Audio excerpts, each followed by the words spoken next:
this before and I'll say it again. Okay. When Chinua Achebe wrote that book, things fall apart. Things had not even started to fall apart at all. What do you think he's going to write if it was this time, this economy, that he wrote that book? Ladies and gentlemen, Indomie. Indomie is now 11,500 naira. Super pack. 17,800 naira. Ladies and gentlemen, if you used to buy wig for 100k, 150k last year, this year you are going to buy that same wig for over 300,000 naira. Yeah! Oluwa! Let's talk about plane tickets real quickly. Plane tickets are expensive. To Japa is even going to be a problem. They don't need to beg you to Japa. Where do you want to see the money to Japa? Have you seen the ticket price? Very, very expensive, ladies and gentlemen. Now, let's talk about the people selling okrika. They came out to express their displeasure and the hardship that they are currently facing. Bill of 60,000 naira that they used to buy before, conveniently, is now over 300,000 naira.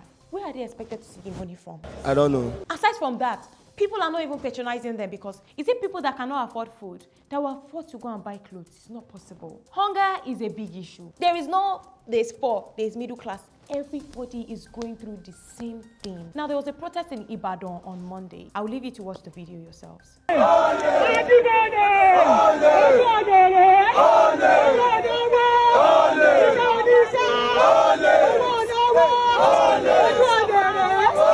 People are genuinely tired. Can you see them carrying placards saying that the poor are hungry? It's not only the poor that is hungry anymore.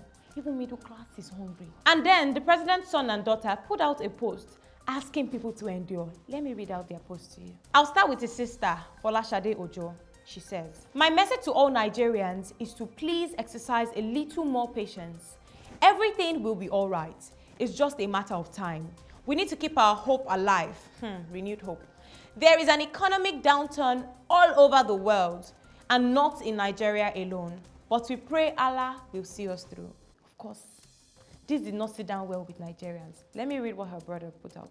So Seyi Tinubu left a post on his Instagram. He said, "I wish today's difficulties do not exist, but we must endure if we are to reach the good side of our future." Now, that was where the problem began. Because people were like, you came out to pacify people that are going through a lot, that are actually suffering. And the picture you put out has a very expensive wristwatch. Now, trust Nigerians now. They went to dig up the price of the wristwatch and guess how much they saw it? 346 million and above. And it just triggered everybody. Now, see the person that is coming out to say people should endure. Do you know what it takes to endure? Have you ever endured? And questions were flying left, right, and center, and of course, it didn't sit well with people. Let me take this comment from Omoya teacher. Hardship. Having faith in the Tinubu government is a matter of choice.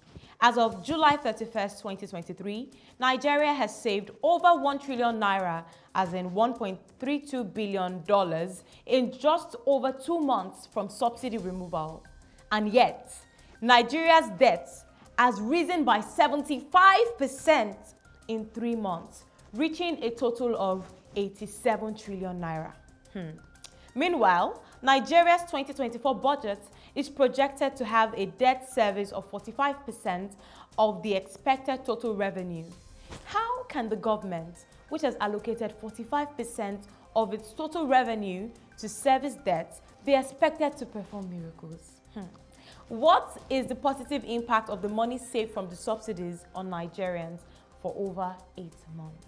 And of course, there were other tweets like this, of concern and frustration. Then the governor of Lagos State came out to say that to ease things up a bit, they'll be engaging the services of local canteens, popularly known as Mama Put. Now, these canteens would feed 1,000 to 1,500 residents in each local government areas every single day. Aside from that, they also said that civil servants will start to work from home. Now, from level 1 to level 14, will work in the office for 3 days and work from home for the rest of the week. While level 15 to 16 would work in the office for 4 days and work from home for the remaining of the week. And he also said that for pregnant women, they will have their babies delivered for free in all 31 general hospitals.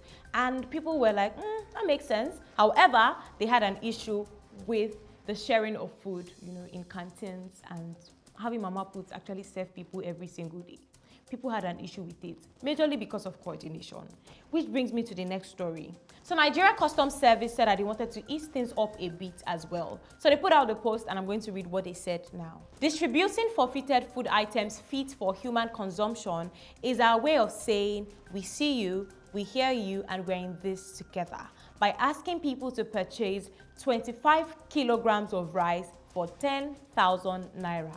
Now that was where the problem began. So I'm going to read out this tweet from somebody that witnessed everything that happened there on Friday.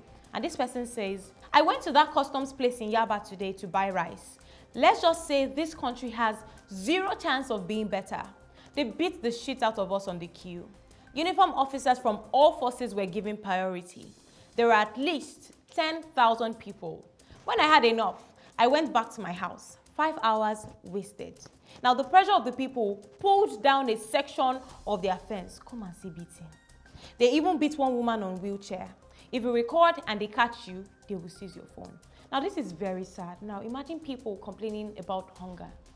And there is now a way out. Nigerian Customs Office, they decided to, ease things up a bit. But because of lack of coordination, people lost their lives. People became injured. It's in this economy that there is literally no money to eat, that you want to start going to the hospital to treat yourself, all because you were looking for what to eat. It's very sad. And I'm going to read out this tweet from Yvonne Jegede, an actress in Nigeria. And she said, Sanwo, why feed us? Why can't you just employ us? Get people out to start digging sewages, laying pipes underground, sweeping the streets, and paying them as little as minimum wage, since the industrial sector is almost dead. Why would you even prefer to feed your citizens mama puts? Taxpayers have been reduced to beggars. When will somebody have mercy upon us in Nigeria? When will somebody just feel pity for us in Nigeria? Someone in the presidency should please just feel sorry for us. We're not even doing shakara at this point. We all know that at this point, nobody is happy with this situation. It's just very sad that everybody is affected with what is going on in the country. And we can only hope that it gets better. Thank you very much for watching. Do not forget to hit the subscribe button, follow me on all my social media platforms for more amazing content. And I'll see you next week, Monday, for trends that happened during the week. Bye.